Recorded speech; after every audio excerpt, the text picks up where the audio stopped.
Doctor Who is returning for its 11th season this year, with Jodie Whittaker taking the lead as the eponymous Doctor. Oh, brilliant. As a fan of the show, it's always exciting when a new Doctor enters the TARDIS.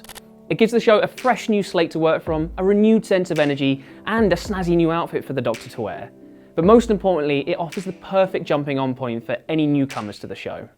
Each new Doctor offers a soft reboot of sorts, and that big reset is amplified this time around with the introduction of a new showrunner, a new writing team, new music, a new cast, hell, even a new logo. What I'm getting at is this is the perfect entry point for anyone that's been thinking about checking out that weird British sci-fi show but might have been scared off by 55 years of dense history, lore, and, well, stuff like this. Oh, what's the matter? Have you given up so soon? So for all of you thinking of jumping on board, or for those fans that just want to get excited about the new season, here's a primer on everything you need to know about Doctor Who.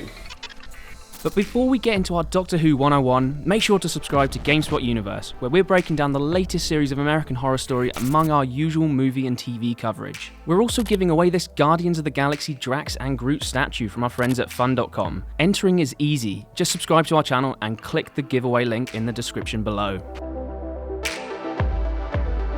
Okay, so Doctor Who is a British sci-fi series that started airing on the BBC way back in 1963. The show follows the adventures of the Doctor, a member of an alien race known as the Time Lords, more on them later, who for all intents and purposes appears as a human. He travels around the universe in his, or now technically her, TARDIS, a spaceship which appears as a British police box. Why? Well, because police phone boxes were anywhere and everywhere in Britain during the swinging 60s, and it needed to disguise itself to blend in. Then it broke, and it's been stuck in that disguise ever since. Right, so notable features of the TARDIS. Well, firstly, it can travel anywhere in space and time, like anywhere. Dawn of man, end of the universe, round the corner, bottom of the ocean, anywhere. And secondly, it's bigger on the inside. It's bigger on the inside. It's bigger inside than out. It's bigger on the inside. Is it? I noticed.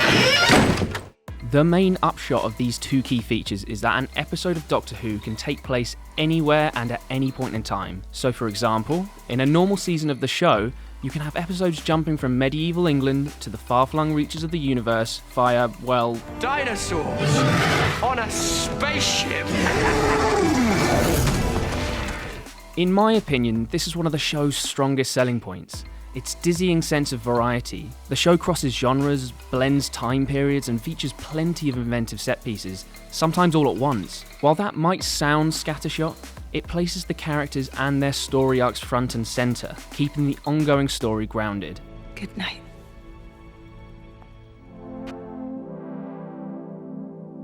Along for the ride is usually an assortment of companions, who effectively act as the audience's way in to the crazy adventures of the Doctor.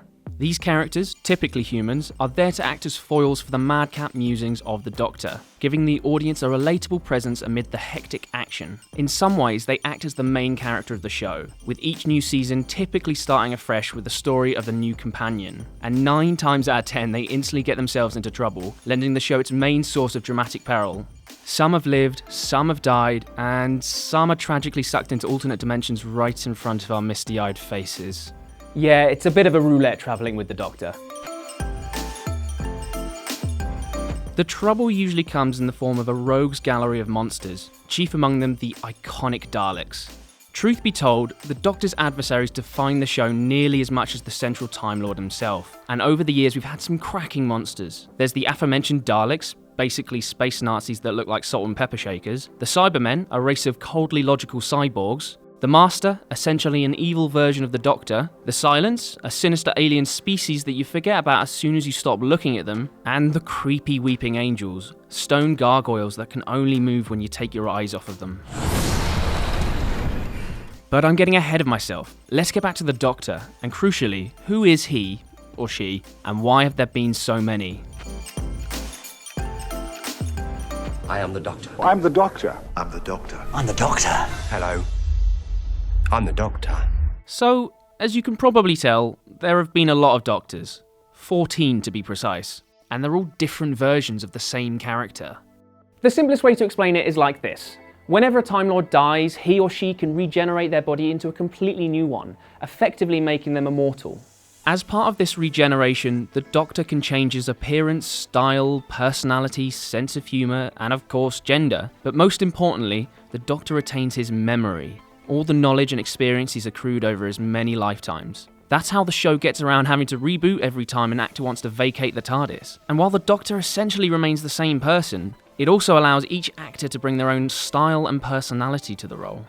Basically, all 14 Doctors are the same character, keeping the show nicely in continuity all the way back to 1963. Okay, let's get into Doctor Who's notorious continuity, as it's definitely one of the hardest things to get your head around.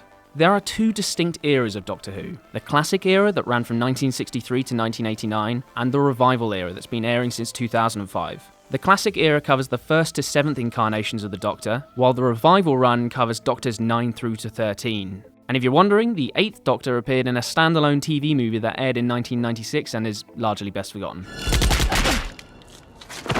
But the upshot is that both eras exist in the same continuity, and it all runs chronologically. Well, as chronological as you can get for a show about time travel. It's really not necessary to go back and start watching the show from season 1, unless you have time to watch 840 episodes. If so, be my guest. But if you really want to go back and check out previous seasons, there are loads of great starting points. You could go and start with Christopher Eccleston right back at the beginning of the revival era, or you could skip ahead to when David Tennant or Matt Smith was the Doctor. There are plenty of options to explore previous seasons of the show. Whether you decide to start with the latest season or go back and explore previous Doctors, you should now have the essentials covered. While Doctor Who has a reputation for bargain bin monsters, endless corridor running, and British twee, it's a show that's full of heart, spirit, and a sense of adventure, and I cannot recommend it enough, especially for anyone who likes sci-fi, horror, adventure, comedy, westerns, time travel, action, romance. You get the point. It's great. Go check it out. And if you're keen for more Doctor Who content, definitely subscribe to GameSpot Universe, as we'll be breaking down the latest episodes of the new season starting from Monday the 8th of October. And we'll be getting stuck into what you can expect from the new season in a future video. But in the meantime, if you have any questions, queries or thoughts about Doctor Who, chuck them in the comments below or come and find me on Twitter, and I'll see you next time.